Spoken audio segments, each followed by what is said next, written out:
Estamos de volta com o Observatório da Imprensa, que hoje debate o papel da mídia brasileira no combate à corrupção. Aliás, a impunidade em nosso país tem ganho muito espaço na imprensa internacional, como nos conta o correspondente do jornal El País no Brasil, Juan Arias. O problema do Brasil não é só a corrupção. A corrupção existe no mundo inteiro. Até direi que muitos países têm mais corrupção que no Brasil. Mas uma característica do Brasil é a impunidade. Isso é uma coisa que toca muito aos europeus. Porque em Europa, quando um político corrupto é pego na corrupção, vai imediatamente em galera. Para a Espanha e para o nosso jornal, o Brasil é um dos países mais importantes do mundo hoje, por muitas coisas. Entre os emergentes, provavelmente é o país mais democrático de todos os emergentes. A Espanha tem os olhos colocados no Brasil, a Europa, eu direi o mundo. Então, é um país muito importante. E a importância que está dando a luta contra a corrupção por uma coisa muito simples, porque a primeira que está dando esta importância é a Presidenta da República. Algo que é uma coisa paradoxal, uma anomalia, porque em outros países do mundo os movimentos dos indignados contra a corrupção, contra a ilegalidade, normalmente é contra os governos que estão, contra os ditadores. Em Brasil não só não temos ditadura, temos uma grandíssima democracia, mas é a mesma Presidenta da República que não aceita a ilegalidade. Ela está falando, está demonstrando isso. É porque também é importantíssimo que no Brasil se resolva este problema da corrupção que vai no ralo bilhões que podiam ir para a saúde, para a educação, para a segurança, para fazer do Brasil um país ainda mais moderno. O Brasil é um país rico, mas ainda nas suas instituições, na sua política, no jogo da política, é ainda velho, é um país velho. Tem que fazer uma grande reforma política.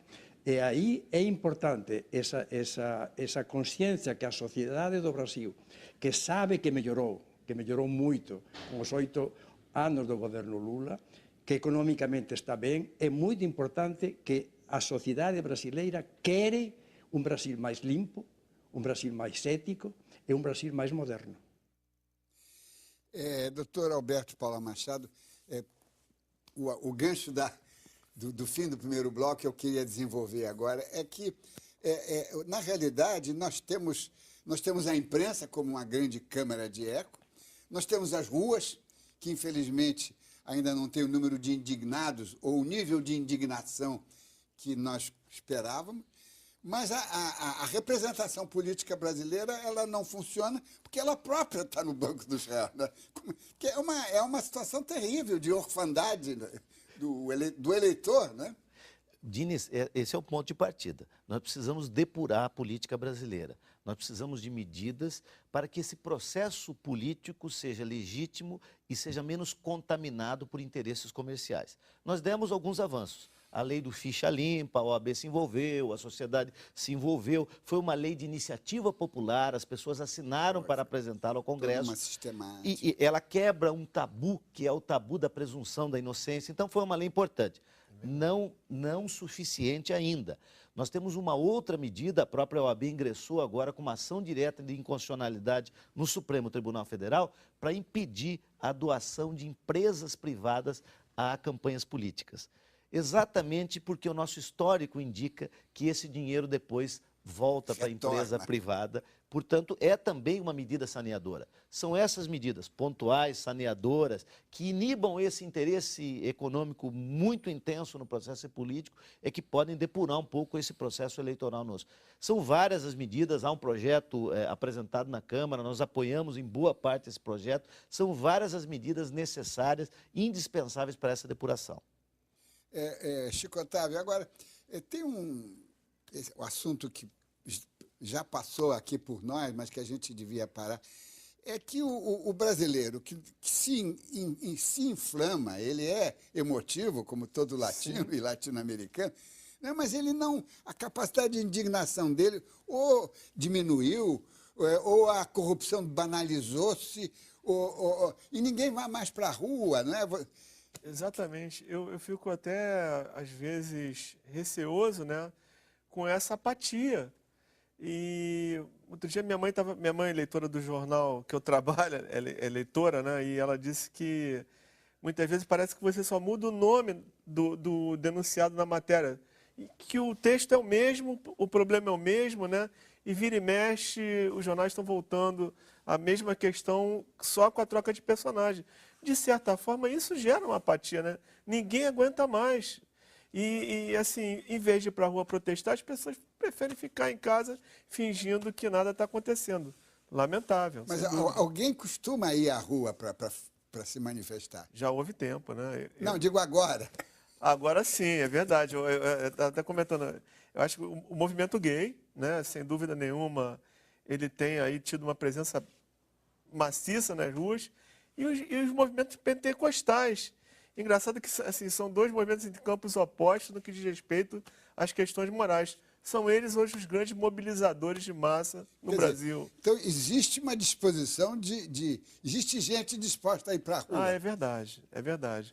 As razões são outras. Exatamente. Tem aqui um telespectador, desculpem, é Vitor Hugo, de Brasília. O que faz a corrupção diminuir? Leis mais rigorosas ou a mobilização do povo? Doutor Paulo, Alberto de Paula Machado. Bem, as leis existem no Brasil, o que precisamos é de efetividade. É preciso que o processo chegue a um fim e condene ou absolva alguém, mas num tempo razoável. A razoável duração do processo é a grande expectativa que a sociedade tem. Nós temos, Dines, que reconhecer que alguns avanços ocorreram no Brasil. A Constituição de 88, por exemplo, garantiu a independência do Ministério Público, que é uma figura essencial para esse combate à corrupção. Nós construímos, por exemplo, agora, até recentemente, o Conselho Nacional de Justiça, que fiscaliza o Poder Judiciário. Então, são avanços de uma democracia que vai amadurecendo. Um outro aspecto, Dines, nós tivemos recentemente vários ministros do país que caíram, ministros de Estado, por conta da imprensa, que noticiou. Sendo que um deles, o Antônio Pallotti, era o, digamos, o todo-poderoso. Era o Richelieu desse... Dizer que eles estão absolutamente imunes à crítica popular, à crítica da imprensa e à mobilização da sociedade é algo que não é mais concebível nos tempos atuais, e essas quedas de ministros, elas são os fatos aí que denunciam esse novo país. Mas falta muito a fazer ainda. Chico Otávio, deixa eu só fazer uma pergunta que diz respeito à sua atividade e à sua participação já aqui, não sei quantas vezes aqui nos deu a honra Agradeço. de vir ao Observatório, mas você é um membro dessa tropa de elite de repórteres investigativos. O Globo, aliás, criou um núcleo extraordinário que trabalha com muita seriedade, que investiga, que comprova, que checa, recheca, e isso é muito bom. Agora, nós temos aqui um dado recente que eu tive o cuidado de trazer para o debate, logo no início do programa, que é o caso da decisão do STJ da semana passada, acho que da 6ª turma do STJ, em que invalidou, depois de não sei quantos anos, invalidou todo o trabalho de investigação da Polícia Federal. Diz que as provas eram nulas, portanto, voltava praticamente a estaca zero. E aí esse é um caso que não é um caso comum. Esse caso gerou uma mordaça num dos grandes jornais brasileiros. Há 2 anos que o Estado de São Paulo não pode mencionar esse assunto, porque, ainda mais agora que as provas foram anuladas. Como é que você vê isso? Quer dizer, a imprensa perdeu, com uma decisão dessa, a imprensa fica mais enquadrada, né? Sem dúvida, foi o que mais me preocupou. Você falou do trabalho investigativo, uma questão essencial desse trabalho é a relação que o repórter mantém com a fonte, né? A fonte é essencial para o trabalho dar certo. E, evidentemente, os repórteres que trabalham nessa área têm fontes na Polícia Federal, têm fontes no aparelho judiciário, têm muitas fontes no Ministério Público, e o que mais me preocupa numa decisão como essa é que essas fontes acabem se inibindo, né? Fechando esses canais de contato que a imprensa tem. E a imprensa tem um papel fundamental nesse processo, que é o de fiscalização até da atividade policial, desde a fase do inquérito até o andamento do processo. Doutor Alberto, como é que o senhor vê essa aí como um especialista, essa decisão do STJ? Não é? Ela me deixou arrepiado. Bem, em relação ao sigilo das fontes, aí, o sigilo de fonte do jornalismo, Não, nós não lógico. podemos tocar nessa, que é uma das peças basilares, Pétrea, né? pétreas do jornalismo. O jornalismo que não tem a preservação do sigilo da fonte, ele sucumbe em uma das suas funções mais importantes. A questão específica desse julgamento do STJ, não é possível descer a minúcias, até porque é um claro. processo técnico. O que eu queria dizer é que, primeiro, há necessidade que os aparelhos de investigação e de acusação se atentem para os aspectos formais, para não frustrar a sociedade com essa geração de nulidades. E, por outro lado, a própria justiça não deve ter um apego excessivo ao formalismo, sob pena desse apego excessivo prejudicar a conclusão de um processo, muitas vezes importantíssimo, até mesmo com uma grande expectativa da população na sua conclusão. Porque ele é paradigmático, né? Ele é paradigmático. Então, são duas preocupações, que não se peque na investigação e também no aspecto do excesso de formalismo do judiciário. Agora, me diga uma coisa, desculpe, com relação a esse caso mesmo das denúncias contra o clã Sarney lá, sobretudo o seu filho, Fernando, né? Mas a partir do momento em que o processo, as provas foram consideradas nulas, a coisa vai parar, quer dizer, o Estado brasileiro vai aceitar, o Executivo vai aceitar que o seu órgão de elite, que é a Polícia Federal, seja desconsiderado, o Ministério Público Federal não vai agir, ou a Procuradoria-Geral da República? Não tenho a menor dúvida que essa decisão é uma decisão possivelmente passível de recurso por parte do Ministério Público. Há um outro aspecto, ainda que fosse uma decisão irrecorrível por ser prolatada em última instância, o processo retornaria até aquela fase em que foi decretada a nulidade. Então, em qualquer das duas hipóteses, nós não estaríamos eliminando o processo ou a própria investigação. Nós estaríamos retomando ele até aquela fase em que gerou-se a nulidade. Essa é a questão. Tem aqui mais uma pergunta de um telespectador, João Santos, do Rio Grande do Sul. Diz ele, comenta ele, a imprensa é poderosa, faz denúncias e nada de mais grave acontece. Por quê? Chico Otávio. Olha, eu discordo. Eu acho que, de certa forma, a imprensa tem colaborado com um processo de evolução, né, nesse campo aí da luta contra a corrupção. Não me lembro da família Sarney ter enfrentado um constrangimento tão grande como ela enfrenta hoje, desde que os jornais começaram a mostrar, né, as suas mazelas. E foram 5 ministros, né, que caíram, Não, dos quais 4 diretamente ligados ou envolvidos em denúncia de corrupção. Foram destituídos, perderam o poder. E, então, alguns deles vão responder, provavelmente, na justiça pelo que fizeram. Tudo isso, de certa forma, para mim, é um avanço, né? Não é uma situação tranquila, embora esses processos tenham gerado poucas condenações. Mas, de certa forma, eu sou otimista e vejo um avanço aí, sei lá, desde 85, desde que a ditadura acabou no Brasil. E a nova Constituição.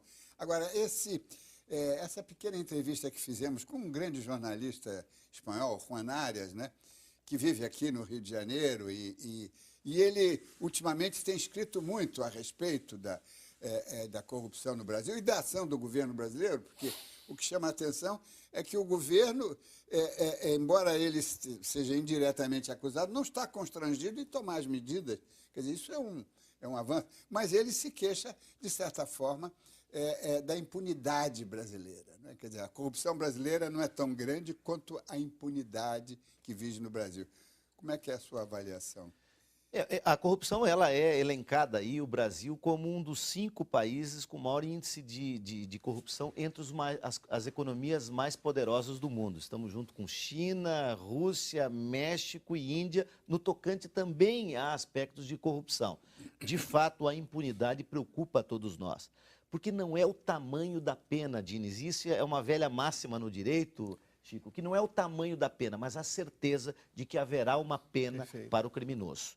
É isso que nós não podemos frustrar a população, de que o Poder Judiciário não frustre dizendo não haverá pena porque houve uma nulidade. Há um caso emblemático da nossa história, todos nós vamos lembrar, que é o caso da doação dos Fuscas, do veículo que o Paulo Maluf deu aos jogadores na Copa de 1970.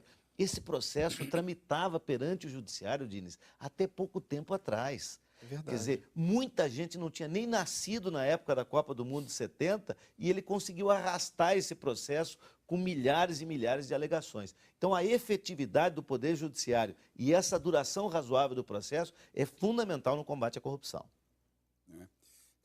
Chico Otávio, agora, alguma coisa mais a imprensa pode fazer, quer dizer, ela investiga, mas a coisa mais emocional, porque a imprensa não é uma equipe de cirurgiões que trabalha sem emoções, friamente, né? Um pouco mais de emoção, porque o jornalismo vive disso. Isso as novas gerações inventaram essa coisa Tempo real. Da neutralidade. Não, é preciso um pouco de acreditar em posições e defender, sobretudo no campo moral, não é? Posso falar? Claro, Bom, eu quero te provocar. Eu assim, até brinco, né? Eu defendo que a rua é a morada do repórter. O repórter tem que estar na rua. E hoje, nas redações, o que você tem ali diante da tela do computador é um estímulo muito grande para você desenvolver o seu trabalho ali dentro das quatro paredes da redação. E, infelizmente, isso não é um problema da minha redação ou da concorrência. Os repórteres têm deixado de ir às ruas, têm deixado de viver essa emoção, acompanhar esse processo social e tal. E, de certa forma, isso acaba repercutindo na reportagem, no texto, nessa falta de emoção que você está vendo aí. Falta ao repórter ter a vontade, ter tesão mesmo, de ir para a rua e ter contato direto com as pessoas. E trazer a emoção das ruas para a sua matéria. Senão a coisa fica fria demais, né? Eu gosto de circular. Continua assim. Por isso que é um repórter especial há tanto tempo. Vamos ao intervalo e voltamos já.